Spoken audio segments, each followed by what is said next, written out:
Et on nous dit encore qu'un homme doit beaucoup épargner pour devenir riche. Et c'est là que je vais m'asseoir et finir. Aïe, aïe, aïe, le pasteur est revenu, le débordement est revenu. Oh Jésus. Proverbe 11, verset 24. Tel qui donne libéralement devient plus riche, et tel qui épargne à l'excès ne fait que s'appauvrir. Tel qui donne libéralement devient plus riche, et tel qui épargne à l'excès ne fait que s'appauvrir. Selon le monde, on nous dit, comme tu es le père de famille, tu as une grande charge, tu dois garder l'argent. Tu dois garder l'argent parce que tu dois payer le loyer, tu dois payer les études, tu dois nourrir. Mais tu viens auprès de Dieu. Il te dit que si tu épargnes à l'excès, tu vas t'appauvrir. Mais si tu donnes avec libéralité, tu vas devenir riche. Tu crois quoi? Qui croit qu'il faut épargner à l'excès? Qui croit qu'il faut donner? Qu'est-ce que tu vas donner aujourd'hui? Si tu crois qu'il faut donner. Et c'est là que je vais m'arrêter. Et ces derniers temps, je veux beaucoup enseigner à l'église sur le donner. Dieu m'a dit, tu dois enseigner sur le donner. Papa, tu gagnes 100 $. Et tu dois donner 10 $ comme dîme. Est-ce que tu arrives à donner ça? Ou tu te dis, mais c'est déjà peu. C'est déjà peu. Et tu penses que si tu bouffes les 10, ça sera beaucoup. Et tu penses que si tu bouffes les 10 $ qu'il y a là, ça va résoudre tous tes problèmes?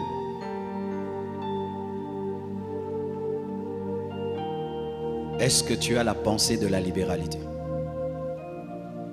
Qu'est-ce que tu as déjà donné à Dieu ou à quelqu'un de grand dans toute ta vie? Est-ce que tu as le souvenir d'avoir déjà donné à quelqu'un ou à Dieu, à l'œuvre de Dieu, une somme très grande ou un bien précieux de toute ta vie? À ton père, à ta mère, à un frère, à un homme de Dieu dans une église? As-tu déjà mené une offrande dans un culte où tu sens que vraiment aujourd'hui, j'ai vraiment donné? Beaucoup d'hommes, vous avez des problèmes financiers. Mais ces problèmes financiers ont fait de vous des chiches, des radins spirituels. Et remarquez, vous demeurez dans la pauvreté et vous y demeurez et encore et encore. Nous sommes en train de construire. As-tu déjà donné un grand sacrifice pour la construction? Nous sommes en train de déménager. As-tu fait une réelle contribution au déménagement? Nous allons recevoir bientôt 20 orateurs au 30 matin, 4 orateurs à équilibre. Est-ce que ça préoccupe même tes pensées de faire quelque chose? Nous avons culte ce soir. Qu'est-ce que tu vas donner? Ton plus petit billet ou ton plus grand billet? Qu'est-ce que tu vas donner ce soir? Ton plus petit billet ou ton plus grand billet? Je viens du Burundi. J'ai causé avec un homme de Dieu, l'homme de Dieu qui m'avait reçu précédemment. Il m'a dit, tu sais, Dieu a béni l'église. Maintenant, nous sommes à 600 membres. Là-bas, 600 membres, c'est beaucoup. Et Dieu m'a mis au large. Et tu sais, tu m'avais donné qu'un seul secret. Que tu ne donnes jamais à Dieu en deçà d'une certaine somme. Et moi aussi, j'ai dit, Dieu, moi aussi, je te promets, quand je donne l'offrande, je ne donnerai jamais moins que cette somme-là. Même si je traverse des moments difficiles, je donne toujours cette somme-là ou plus. Et aujourd'hui, Dieu m'a béni. Tu vas dans des restaurants chics, mais ici, quand tu donnes, est-ce que ça équivaut les restaurants chics? As-tu déjà donné à Dieu 100 000 $? Il y a déjà des gens dans cette église qui ont déjà donné à Dieu 100 000 $. Dans cette église. As-tu déjà donné à Dieu 70 000 $? Il y a quelqu'un qui a déjà donné dans cette église 70 000 $. As-tu déjà donné à Dieu 50 000 $? Il y a quelqu'un dans cette église qui a déjà donné 50 000 $. Un Congolais, pas un blanc. Oh, l'argent vient de l'Europe. Non, ici, 50 000 $. As-tu déjà donné à Dieu 30 000 $? Il y a des gens dans cette église qui ont déjà donné à Dieu 30 000 $. 10 000 $, il y en a. 5 000, il y en a. 2 000, il y en a. 1 000, il y en a. Parce que souvent, pourquoi je te parle des gens qui ont déjà? Parce que souvent, quand des tels montants commencent à monter dans ton cœur, tu te dis, est-ce que quelqu'un peut déjà donner? Je te dis, il y a déjà des gens qui ont déjà donné ça. Mes frères et sœurs, lorsque Dieu veut t'amener au succès, il te donne des directives. Et quand tu les refuses, tu restes à la case de départ. Et aujourd'hui, Dieu veut vous bénir financièrement. Aujourd'hui, tu mettras dans le panier des offrandes ton plus grand billet. Ton plus grand billet. Parce que comment tu peux dire que tu aimes Dieu, tu fais des cultes, tu rentres, seulement tu chantes, tu danses, ton argent tu sors avec. Comment? Les musulmans ne font pas ça. Les occultistes ne font pas ça. Seulement nous. Des miettes et des miettes dans les paniers. Des miettes et des miettes. Des miettes et des miettes. Et des miettes et des miettes. Tu prends une moto, elle te dépose le reste. C'est ce que tu vas mettre ici. Tu prends un taxi, le reste, c'est ce que tu vas mettre ici. Tu prépares ta veste, ta chaussure, jamais l'offrande. Tu cherches l'offrande en plein culte. Mais tu prépares la veste. La sortie dimanche avec la famille, tu as déjà préparé le montant. La sortie au restaurant après le culte, tu as déjà le montant. Mais le montant que tu vas donner, non. Si seulement quand tu vas mettre la main dans la poche, ce que tu tiendras là, c'est ce que tu donneras. Est-ce que même tu donnes tes dîmes? Tes dîmes. Tu as 5 années de vol, 10 ans de vol. Et tu veux que Dieu te bénisse. Frères et sœurs, il fut un temps, j'étais un pasteur pauvre. J'avais un problème de renouvellement de l'intelligence en matière d'offrande. J'avais l'onction, les miracles, les prodiges. L'église grandissait. Mais après le culte, je restais debout devant l'église pour avoir un taxi. Et quand même j'avais un taxi, j'étais incapable même de louer un taxi. J'entrais devant à deux personnes, ne pouvant même pas m'acheter une voiture de $1000. Et je priais, je demandais, jusqu'à ce qu'un jour j'aille dans une église. C'était le temps des offrandes. J'ai vu l'homme de Dieu sortir une offrande. Alors j'ai compris que je jouais. Et un jour, ce qui a tout déclenché, mes frères, on a reçu un groupe musical français. Ils ont prêché, chanté. C'était l'heure de leur bénir. Et l'église n'avait pas suffisamment donné. Et je trouvais qu'on ne pouvait pas leur donner une telle somme d'argent. L'Esprit me dira de donner tout ce que j'avais dans ma caisse, tout ce que j'avais dans ma maison, et de leur donner. Tu t'imagines, tu as des enfants, tu as une femme. Et j'en ai parlé à ma femme, elle a accepté. On a vidé tout ce qu'on avait. On a donné à ces hommes. Et ils ont prié pour nous, ils sont partis.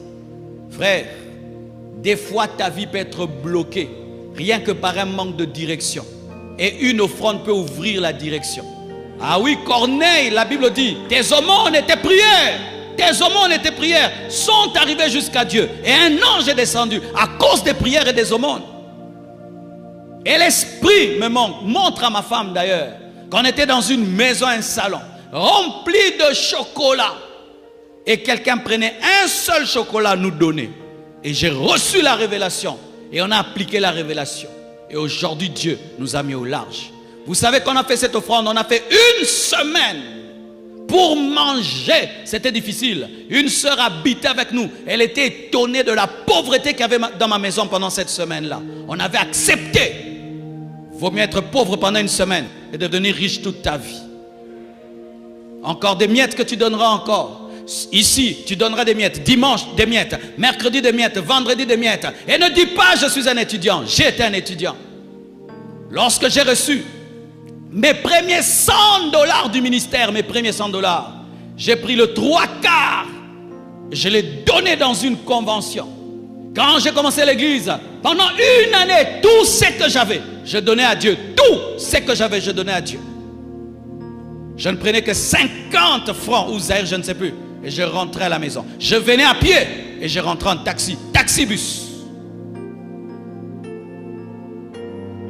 Ne dis jamais, je suis un étudiant. Dieu ne te demande pas de donner comme le millionnaire. Dieu ne te demande pas de donner comme un riche. Il te demande de donner dans ta pauvreté. D'ailleurs même, l'une des offrandes les plus acceptées, valorisées dans la Bible, c'est l'offrande d'une veuve. Lorsque Élie devait être nourri, il a été envoyé chez une veuve qui devait tout donner chez la veuve. Pas seulement chez la Sunamite Élisée, mais on parle aussi de la veuve de Sarepta. Lorsqu'Israël a quitté l'Égypte et ils sont entrés dans le désert, malgré le désert, Dieu a demandé une offrande dans le désert. Quel manque de pitié! Non, c'est ça la révélation pour entrer dans la richesse. Mais si tout le temps tu présentes ta pauvreté, tu seras toujours pauvre.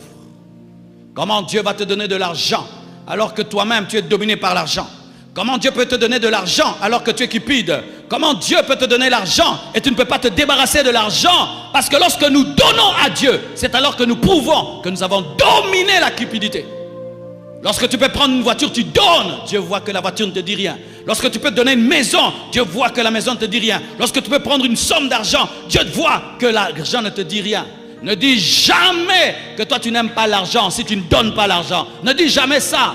Des gens qui aiment critiquer. Oh, les hommes de Dieu, toi-même tu ne donnes pas, tu es un cupide. Prouve-moi ton manque de cupidité en donnant à Dieu des choses qui te font mal.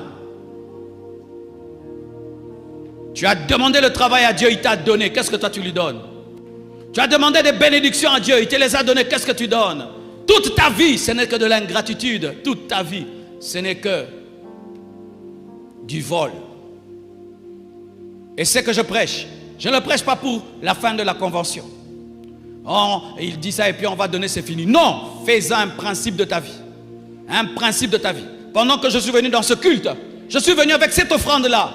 Et je le fais. Je le fais au premier culte, au deuxième, au troisième. Frères, sœurs, sinon, vous aurez des bénédictions dans les autres domaines. Mais pour ce qui est des finances, l'argent ne va pas vous respecter. L'argent ne va pas t'honorer. Dieu ne va pas te donner ça parce que tu adores ça. Tu adores ça. Dieu te demande 10 $. Tu n'arrives pas à donner. Et tu es même en colère pour 10 $. Maintenant, Dieu va te donner des millions. Il te dit, donne-moi le 10 $ que tu as là. Tu es fâché. Et puis tu veux que Dieu te donne 1000 $. Comment il peut te donner 1000 $? Comment il peut te donner 1000 $? Dieu te testera. Il te dit, donne-moi 10 $. Tu donnes. Ok. Il commence à te donner des 100 $. Et puis un jour, il dit, donne-moi 100 $. Tu donnes. Ok. Il commence à te donner 1000 $. Et puis un jour, il dit, donne-moi 1000 $. Tu donnes. Ah, ok. Il commence à te donner 5000 $. Il vient, donne-moi 5000. Tu donnes. Ah, il commence à te donner 10 000. C'est comme ça que les gens avancent dans la vie. Sinon, vous allez chanter, adorer. L'argent, ça va être un mystère dans vos vies.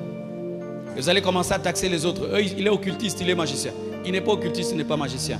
Là où toi, tu ne donnes pas à Dieu, lui donne à Dieu. Lui donne à Dieu. Et je t'assure, l'argent, ce n'est pas que des billets. Je termine avec ce témoignage. Vous savez, quand on devait acheter la parcelle ici, on achetait $1 million. Une église de jeunes étudiants à $1 million. Comment une église de jeunes étudiants peut acheter une parcelle d'$1 million? Comment? Sans même un crédit bancaire. $1 million. Vous savez ce que j'avais fait? J'avais écrit le montant à droite, 1 million. Et ce qu'il y avait dans la caisse. Quand on avait 200, j'écris 200. Quand on a 300, j'écris 300. Quand on écrit 400, 400. Et vous savez, à force de mettre le montant qu'on avait à côté du montant qu'on devait avoir, $1 million n'était plus rien pour moi. Des fois, je confondais que c'était 100 000. Et à force, ce n'était plus pour moi un grand montant. Et quand j'ai cru qu'on pouvait avoir, on a eu. Tu vois la somme là qui te terrorise, tu ne l'auras jamais. Elle t'effraie déjà, comment tu peux l'avoir? Dieu ne peut pas te donner une somme qui t'effraie. Il faut que tu la trouves normale. $1 million pour moi c'est normal. Ah oui, tu me mets $1 million, je ne veux même pas transpirer. Je ne veux même pas trembler. Je ne veux même pas trouver que c'est grave. Parce que dans mon esprit, c'est un petit montant. C'est lorsqu'une chose devient petite que Dieu te la donne. Mais si elle est effrayante, tu ne l'auras pas. Parce que tu peux abandonner Dieu pour ça.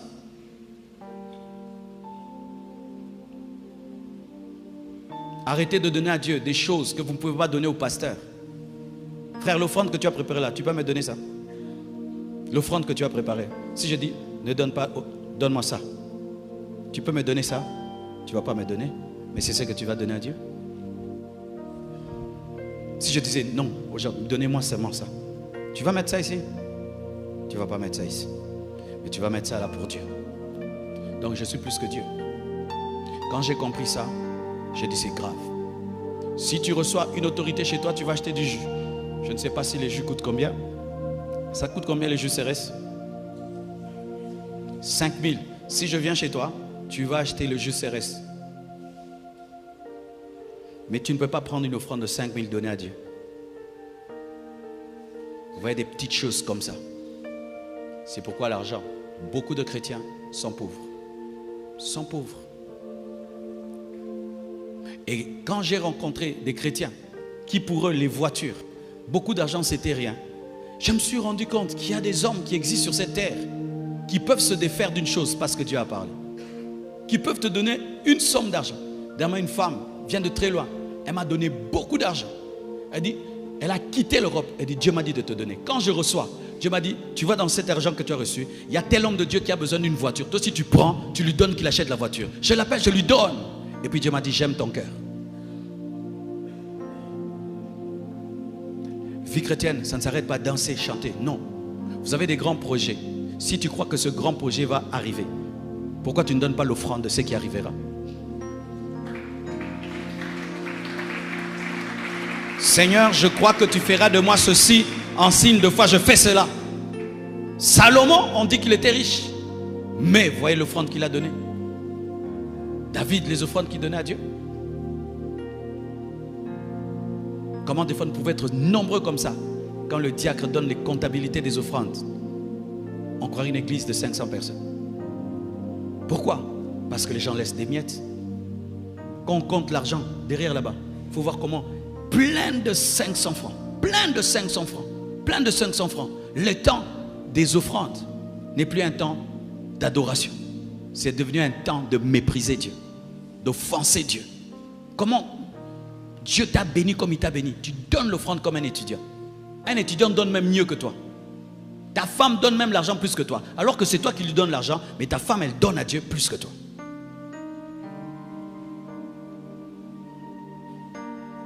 Il m'a dit de vous parler ainsi. Parce que si vous ne brisez pas votre manière de réfléchir sur l'argent, alors vous n'entrerez pas dans le projet de bénédiction de richesse. On va nous apporter les paniers d'offrande. Aujourd'hui, j'aimerais que tu donnes comme jamais tu n'as donné. Que tu donnes le plus grand billet que tu as. Et si tu n'as que des petits billets, tu donnes beaucoup aujourd'hui. Que ce soit un test et une manière de faire que tu vas continuer toute ta vie. Et tu reviendras me dire, pasteur, depuis ce jour-là, le Seigneur a commencé à me bénir. Et je sais ce que je dis. Alléluia.